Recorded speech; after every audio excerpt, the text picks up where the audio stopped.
são as 10 sefirot que existem na alma, as 10 esferas que existem na alma, é sabido que, de maneira geral, as midot, que são as condutas emocionais, elas se dividem em 7 midot. E cada detalhe de comportamento do ser humano está ligado com uma dessas 7 midot, que são as raízes de todas as outras características, né, o geral. Por exemplo, a bondade, né, vamos começar a listar as 7. A bondade quer dizer influenciar, leaspia, sem limitações, enquanto a severidade é justamente limitar para não influenciar tanto ou para não influenciar totalmente. Essa pessoa não merece, então não vou ensinar, não vou ajudar, não vou dar aula, por exemplo. E Arahamim, a piedade, que é para ter pena sobre aquela pessoa que combina a linguagem pena. A piedade, ela é um caminho do meio entre a severidade e a bondade. Na verdade, a bondade, ela pensa em influenciar para qualquer um, mesmo se ela não merece a pena. Por exemplo, se a pessoa não está faltando nada, ela não tem nenhum sofrimento, pelo lado da bondade, pela característica da bondade, a pessoa quer sempre influenciar, e nem sempre isso é bom, tem que ser dosado. Já pela questão da combinação, que é a piedade, que é saber quando dar e da maneira certa, isso era chamado uma midá memutzat, um intermediário chamado de beleza também.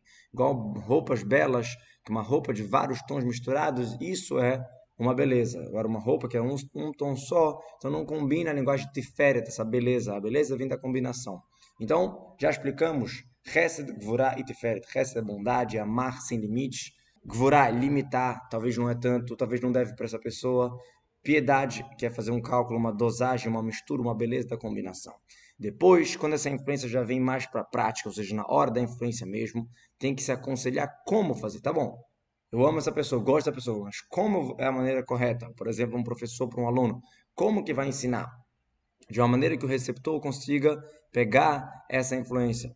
Por exemplo, se a pessoa ela quer ensinar algo de sabedoria para o seu filho, então se a pessoa, o pai, adulto, inteligente, começar a explicar tudo que ele sabe sobre aquele estudo diretamente para o filho, como que está na cabeça dele, o filho não vai entender nada. Então não vai ser uma bondade você falar tudo. Ele não vai entender daquela maneira. Sim, tem que fazer um ceder, uma ordem, de uma outra maneira, tudo organizado, com a base, com o fundamento, de pouquinho em pouquinho, para ele conseguir entender. Então isso já é um conselho de como a bondade deve ser transmitida. Esse conselho, essa maneira de como influenciar, já é chamada de Netzach e Hod. Netzach é a perseverança, Hod é a humildade, que é comparado aos rins, que está escrito que eles dão um conselho. E também comparado aos ovos que cozinham o sêmen, que é exatamente o que vem do intelecto, que é, ou seja, comparando, seria a sabedoria que vem do intelecto do pai, para que ele não venha da maneira como está no intelecto, que é muito refinada e não dá para a criança receber, não dá para a criança entender. E sim, vai mudar dessa delicadeza, todo desse lado refinado e vai vir para o intelecto não tão delicado assim, de uma maneira um pouco mais expressiva, para que o filho consiga entender na sua cabeça, no seu entendimento de criança. Igual como no exemplo do sêmen, que vem também do intelecto, que vem lá no início, na origem, é algo muito, muito delicado. E ele vira depois mais físico, mais material, mamash, através dos rins, através dos ovos.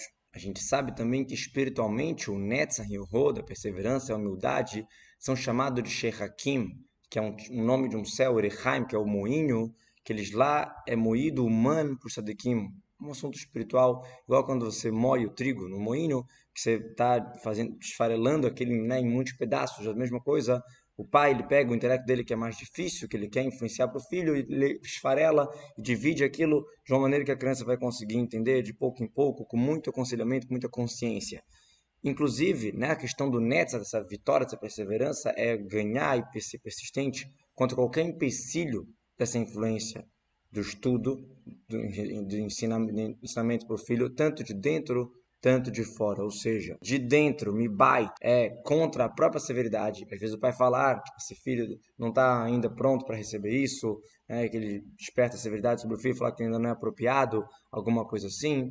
Então seria uma severidade de não querer influenciar, que vem da própria pessoa. Não é de algo, um empecilho, alguém que está atrapalhando alguma coisa de fora. Existe também o empecilho que pode vir de fora, querendo atrapalhar a influência. Então a gente chega e fala, Netzach, a vitória, a perseverança de querer sim insistir em ensinar. Aqui está faltando um pouquinho, que é a parte que explica, a continuação dessa parte que explica sobre o Rod também. Assim está escrito que no manuscrito estava faltando. E o nível de Yesod, que é o sexto Sefirá, é a conexão, a base. Igual o filho que ele se conecta com o pai, se conecta com o filho, através do estudo dele com amor, com vontade, ele quer que ele entenda, né? E é muito forte essa conexão que ele tem. Se o filho estivesse escutando o pai falando por si só, não o pai ensinando, né? Como se o pai estivesse estudando aquilo, então o filho não ia entender, porque ele só entende porque agora o pai está se virando para ele, está se conectando ao Yesod.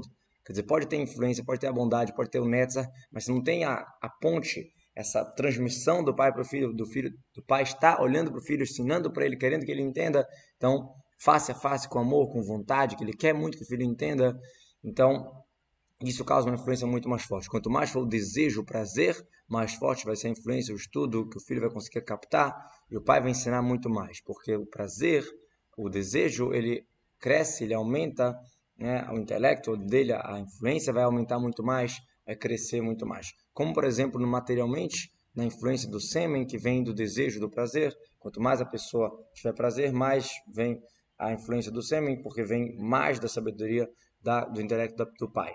E por isso que os sábios da Kabbalah compararam as Sefirot com uma relação do conjugal também, porque tem toda essa ideia dessa relação que vem do intelecto e tem que ser influenciado e tem a ver com o desejo causa influência, espiritualmente também no intelecto, que o pai tem que ensinar para o filho, também tem essa mesma ideia. Tudo que a gente explicou até aqui é no lado externo da alma.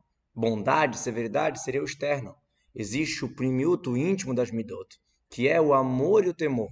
Como assim, por exemplo, o pai que está ensinando para o filho, porque ele ama o filho, porque ele quer o bem dele, e ele está, às vezes, não influenciando, não está ensinando, com medo e temor de dar errado, com medo de levar um tropeço. Se eu ensinar isso agora para ele não é bom, deixa melhor ensinar depois. Então, o amor e o temor é o íntimo do sentimento, a ideia de por que influenciar e por que deixar de influenciar. A mesma coisa, a nossa conexão com a Hashem também é a mesma ideia. E a fonte dessas midot, parte internas e externas, duas, de onde que é? Da onde que leva a esse sentimento de amor ou a esse sentimento de bondade? Vem do intelecto da alma. De acordo com o intelecto da pessoa, assim vai ser os sentimentos dela, as condutas dela. Como a gente vê na prática, uma criança pequena, que o intelecto dela é muito pequeno. Então toda a vontade, o desejo dela são coisas simples, não são coisas importantes. E também nos adultos, não só nas crianças pequenas. O adulto que tem um intelecto mais desenvolvido e mais ligado com a Torá, de acordo com o seu intelecto, vai ser louvado a pessoa. Quer dizer, Yeholá tem a ver também com luz, com brilho. Quer dizer, as midot, as condutas, vão ser de acordo com a sabedoria dele. Então, assim também ele vai amar e gostar e influenciar coisas boas, ou não, ou de um jeito ou de outro, de acordo com o seu intelecto. E as outras características também, não só o amor e bondade, as outras também, tudo vem do intelecto. E o principal não é só o que a pessoa sabe, é o que a pessoa se conecta, que é o data, é a consciência que vem depois da Hormai Binah, que é a ideia central, e os detalhes, que é a Binah, é a consciência, a concentração e conexão com aquilo que a gente vê na prática, que de acordo com as consciências das pessoas, que é diferente um do outro, assim também as condutas são diferentes. O que a pessoa leva na prática do seu estudo, o que a pessoa considera aquilo de verdade, que é o data, aquela conexão, isso vai fazer mudar quem ela é, o que ela sente, o que ela vai se expressar.